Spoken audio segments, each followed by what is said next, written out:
grand leader, avant sa mort, disait, je ne connaissais pas le but de la vie. Un autre grand leader disait à ses disciples, cherche la vérité. Un autre grand leader de la masse disait à ses fidèles, avant sa mort, je ne suis pas le chemin. Mais Jésus a dit, je suis le chemin, la vérité et la vie. Nul ne vient au Père que par moi. J'ai dit le dimanche passé que les premières églises a eu un problème. Le problème était que lorsque l'église que Christ nous a laissée et le peuple, les disciples ont parti de Jérusalem à Antioche pour évangéliser. Et les non-juifs ont accepté Jésus. Il y a eu un problème. Le problème est que les juifs pharisiens ont voulu que les païens, les non-juifs, malgré qu'ils ont accepté Jésus, soient circoncis. C'est ce qui nous arrive aujourd'hui. On met des ingrédients pour embellir et rendre la vie chrétienne très compliquée et difficile à ceux qui acceptent Jésus-Christ. Ceci n'est pas normal. Donc, il y a eu une confusion à Antioche où les gens ont envoyé. Paul n'était pas d'accord lorsqu'ils se sont réunis à Jérusalem. À ce moment-là, Pierre a donné un discours en disant que le salut est arrivé aux païens parce que lui-même, il était témoin oculaire, ou il est témoin oculaire. Et Jacques, qui peu de temps a pris la présidence, je peux dire, qui était le responsable de l'église de Jérusalem, a dit qu'il faut qu'on laisse les non-juifs pratiquer et vivre leur foi pour Jésus, en leur donnant certaines instructions qui leur permettent à se comporter digne. On voit sa histoire biblique dans Actes des Apôtres, chapitre 15, où le premier conclave ou bien concile était fait parce que l'Église a affronté un problème de tradition, de judaïsme qui voulait envahir. Et les pères, les apôtres ont mis fin à cette histoire. Mais regarde à 325, entre 300 et 325, il y avait un autre problème aussi qui était posé parce que l'Église affrontée avec les philosophes et des penseurs qui ne comprennent pas pourquoi Dieu est venu en chair et mourir pour nous. Et il y avait un prêtre zélé bien, Arios, qui a fait l'école de Lucien, qui était son maître, son professeur, a enseigné que le Logos Jésus est le Logos qui avait pris sur lui un corps humain, mais pas une âme. Jésus n'était pas, il a dit, Jésus n'était pas plein Dieu ni plein homme. Christ, bien que lui-même le Créateur de tous les êtres ultérieurs, a été une création de Dieu. Bien que supérieur de tous les autres choses créées, a été séparé de Dieu par le large de l'abîme entre le Créateur et créé.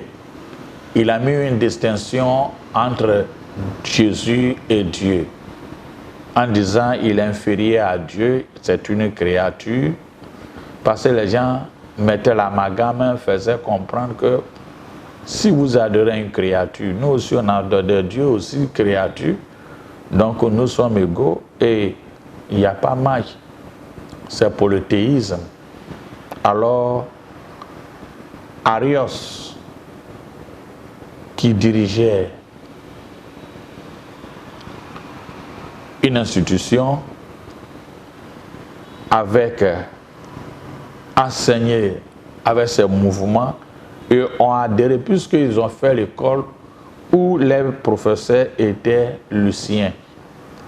Alors, il a poussé loin en disant il y a une distinction entre Jésus et Dieu. Et ceci a envoyé beaucoup de problèmes à l'Église à son temps. Les gens étaient dans la confusion. Est-ce que Jésus est Dieu ou il n'y a pas Dieu? Alors, comme j'ai expliqué dans l'exposition passée, que l'empereur Constantin a convoqué une assemblée générale qu'on appelle le premier concile pour débattre sur ces problèmes. Pour débattre sur ces problèmes. Dieu l'a utilisé. Histoire nous fait comprendre, sa mère, Hélène, était un fervent chrétien. Même ceux qui n'ont pas à Jérusalem, on voit des temples qui est dédié à son nom, Helena. Était un fervent chrétien qui a enseigné même son fils à la voix de Dieu. Puisque l'histoire nous fait comprendre que Constantin, l'empereur Constantin, demandait beaucoup de conseils avec l'évêque en Espagne. Mais j'ai à préciser que durant ces périodes-là, l'Église catholique n'existait pas. C'est l'Église universelle, adhérée à l'Orient et Occident, qui avait sa capitale à Constantinople, qui est Istanbul. Ce n'est pas à Rome. Donc, lorsqu'ils sont réunis, il s'agit de deux mots à débattre. Homoousios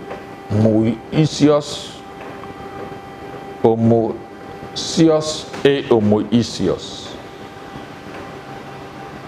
Homousios et homoousios. Homousios veut dire même substance.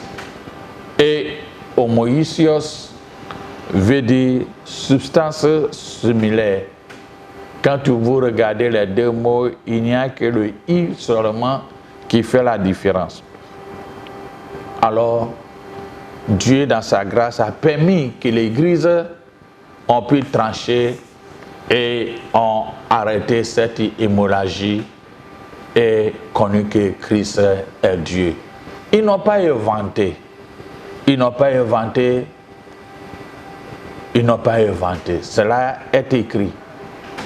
Nous avons beaucoup la chance, toi et moi, parce que nous avons la Bible complète, par rapport à nos premiers devancés, les pères, où les livres étaient morcelés en partie, n'étaient pas encore arrivés au canon constitué, la Bible que toi et moi aujourd'hui nous avons. Donc il y avait des portions par-ci, par-là. Mais nous remercions Dieu que Jean, qui était le dernier apôtre à mourir, a vu ce qui allait venir et il a mis à l'écrit ce que Jésus même a dit. Jésus même nous a fait comprendre que moi et mon Père, nous sommes un. Dans l'évangile de Jean chapitre 10, verset 30. Et il a confirmé, au commencement était la parole. Le Logos et la parole étaient avec Dieu. Et la parole était Dieu. Et elle était dans le monde. Et le monde a été fait par elle. Et le monde n'a point connu. Dans le verset 10, verset 14, il dit, la parole était faite chair et elle habitait parmi nous, plein de grâce et de divinité. Et regardez, il a dévoilé et il a fait, mais fin nous permet à voir le débat que Arios ou les Ariens faisaient, nous a permis à comprendre que la décision qui était prise au premier concile, premier enclave, que Jésus est Dieu, est réellement les pères de l'Église. Dieu les a inspirés et ils ont affirmé. C'est très important aujourd'hui qu'il y a des dénominations par-ci, par-là, qui est l'écologie. Ils ont des assemblées générales, 6 mois, 1 an ou bien 5 mois, où ils réfléchissent sur certains défis qui arrivent à les églises. C'est biblique. Et ils prennent des décisions très importantes. Le problème que nous avons aujourd'hui est que on a les églises, il n'y a ni queue ni tête. Il ne fait pas partie d'un groupe où il s'assoit pour réfléchir quand on dit, quand la personne parle, ce qui est hors biblique, il dit c'est une révélation que Dieu lui a donnée. Alors, s'ils sont constitués d'une manière à l'autre, comme les modèles que les apôtres nous ont laissés, et les pères de l'Église, dès 300 ans, ont mis le pas, je crois que les erreurs allaient être minimes. Nous devons suivre les modèles. Le modèle est très important pour nous. Parce que les disciples ont posé les bases. Si tu fais partie des mouvements de Christ, vous devez avoir un chef. Vous devez adhérer à une confédération bien soignée et bien doctrinale qui répondent à l'aspiration de ce que Dieu a dit. Mais regardez Arios. Quelle école Arios a fait? Il a pris les erreurs, les hérésies qu'il a été enseigné. J'avais vu quelque part sur un YouTube où, comme on appelle, 2 ou 3 églises que j'ai vues, pour eux est que la prophétie. Rien que la prophétie et la prophétie. Et il me rappelle, juste l'année passée, tous ceux qui sont sortis dans ces églises que prophétie, prophétie, prophétie, en décembre, c'est là ils donnent beaucoup de révélations. Et c'est sur YouTube. Les domaines publics, je n'écris personne parce que c'était dans les domaines publics où, au Ghana, le directeur général de la police a mis les pieds sur terre et dit, hey, cette année 2021-2022, je ne vais pas attendre vos prophéties disant telle personne doit mourir, il y aura ceci, cela, tout cela. Celui qui parle de la prophétie dans les réseaux sociaux ou concernant le Ghana, je le mets en tort. Viens voir. Durant la fête, jusqu'à janvier, il n'y a pas eu de prophétie. Regardez. Les modèles des disciples et les modèles des prophètes ont eu des défis. Mais ils ont dit ce que Dieu m'a dit, je le dis ici. Cela ne vient pas de Dieu. Dès que j'ai dit, demain tu vas voir les signes. On avait eu un roi aussi, qu'on lui a dit, n'est pas là. Il dit, si tu vas, tu as dit, toi tu ne dis rien de bon. Il dit, si tu vas, tu viens là, c'est que je ne suis pas un prophète. C'est très important pour toi et moi. Pour que Dieu nous aide à choisir et à connaître à qui devait être notre mentor et quelle école nous devons faire pour ne pas que nous induisions les brebis, tout ce que Dieu nous a mis à notre disposition en erreur. En erreur. Jean nous a beaucoup éclairé de ce qui est Arios. Mais regarde même aujourd'hui, bon nombre de personnes continuent à dire la même chose. Jésus est créé. On les réprimande parce qu'ils ont pris à de les mettre, mais ils ne savaient pas. Que Dieu t'aide et y mette. Dans l'Ancien Testament même, il y a eu d'autres textes qui nous font attendre ou souligner le rôle spécifique de la parole dans la création.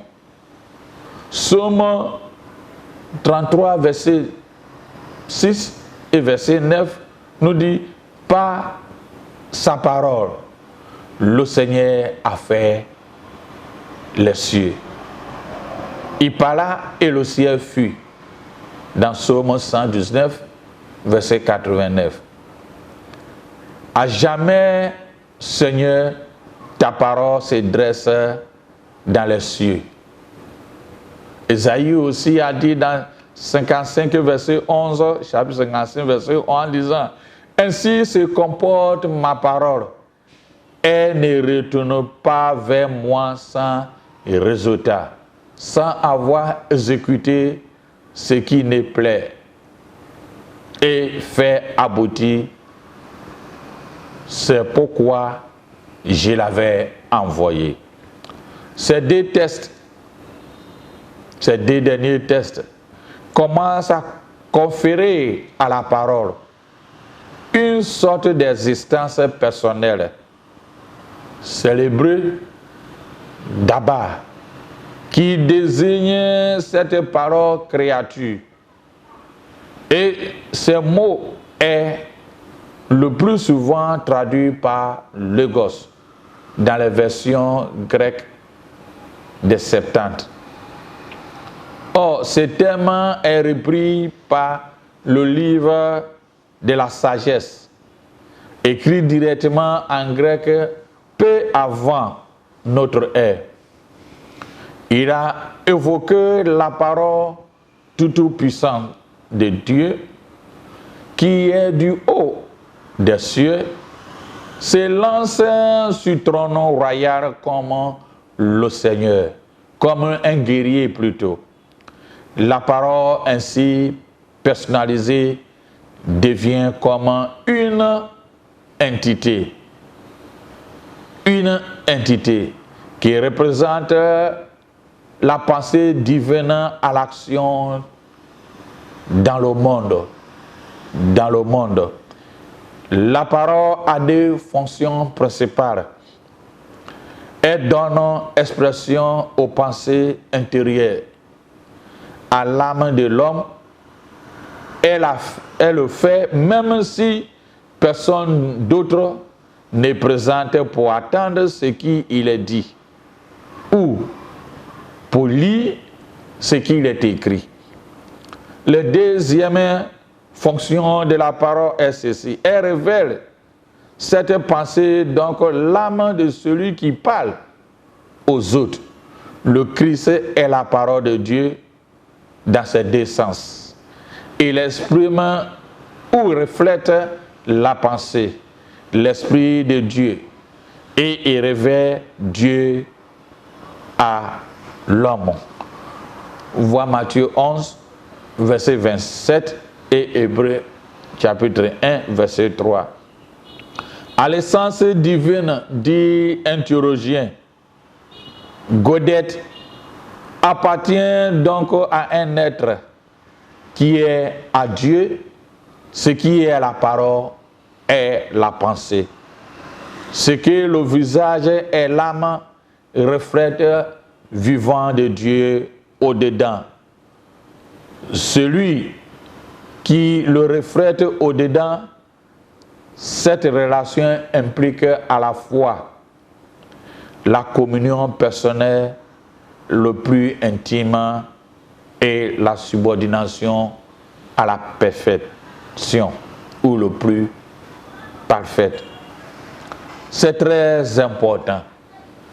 Le concile de Nice, lorsqu'ils ont fait l'enclave, ont reconnu la prééminence du siège à Alexandrie, qui est Égypte, que et doit s'occuper d'Égypte et de la Libye, qui va à l'Orient.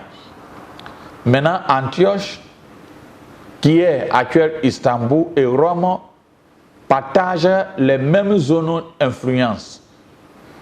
Et c'est le moment des patriarcats, où on dit les patriarches, les évêques. Donc, ce qui veut dire Rome et Istanbul, Antioche, ont le même point d'autorité.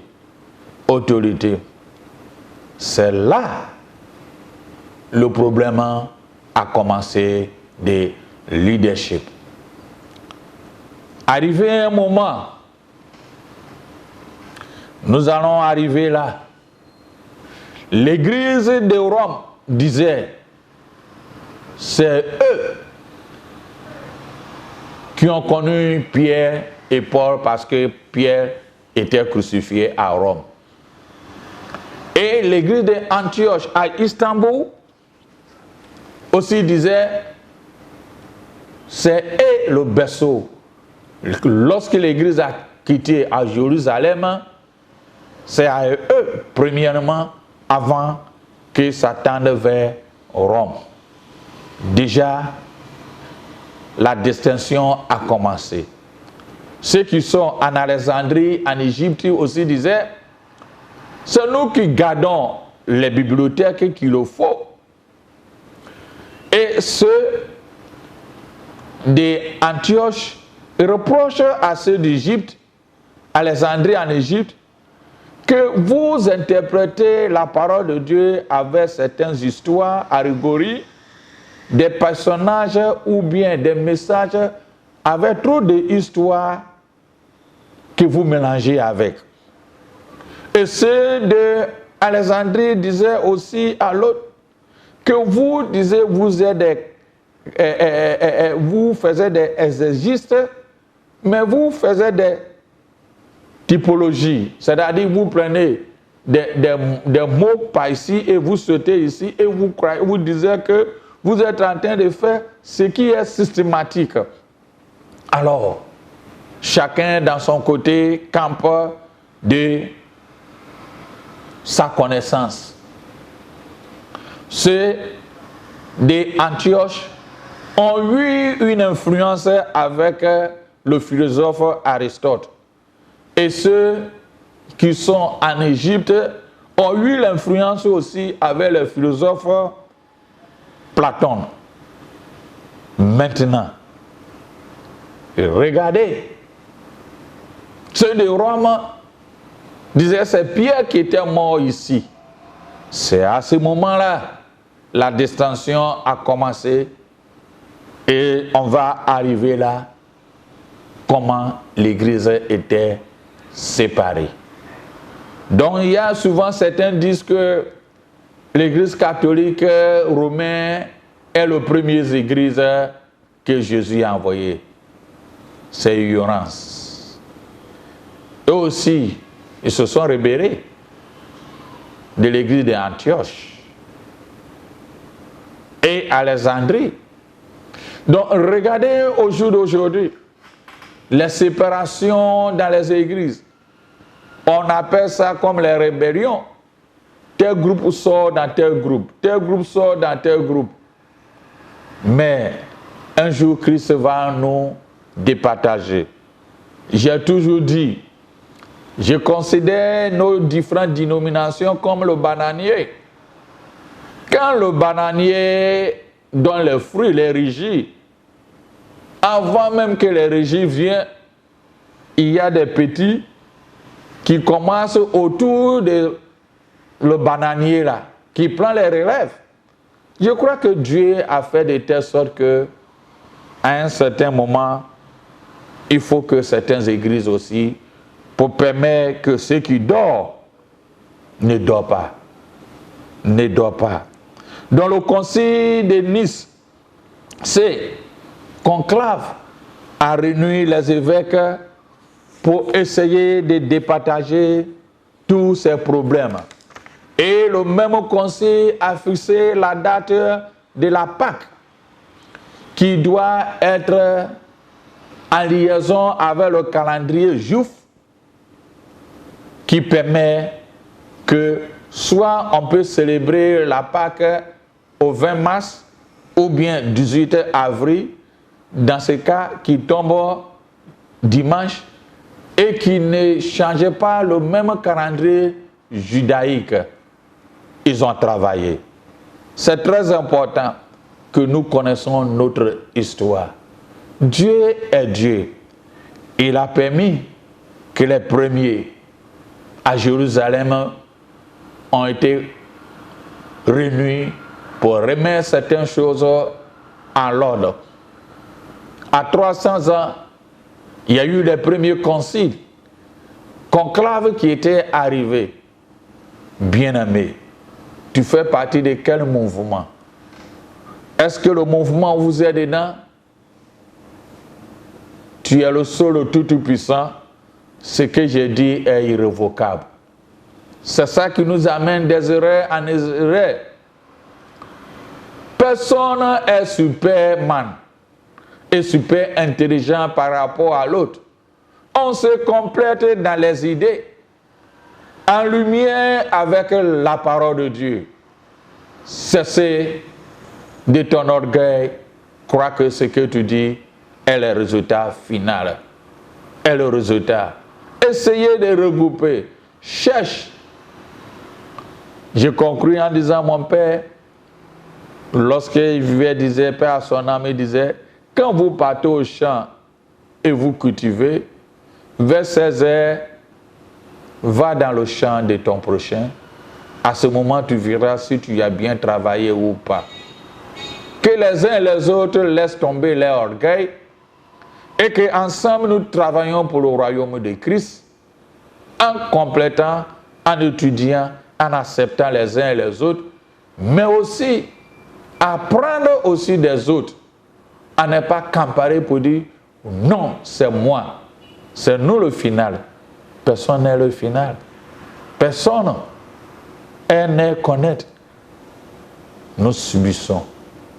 Bien-aimés, suivez les pas des apôtres, les pères de l'Église.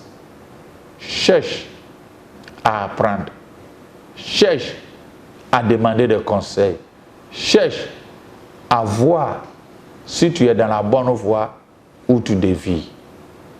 Celui, comme les géomètres, quand ils tracent la ligne, ou bien ceux qui font les routes, il y a des gens qui ont les marchés qui tracent, mais il y a quelqu'un qui a l'appareil qui redresse en disant voici où tu t'en vas. On a besoin des uns et des autres. Que Dieu nous bénisse et de faire atterrir nos orgueils. Que je connais, tu connais quoi?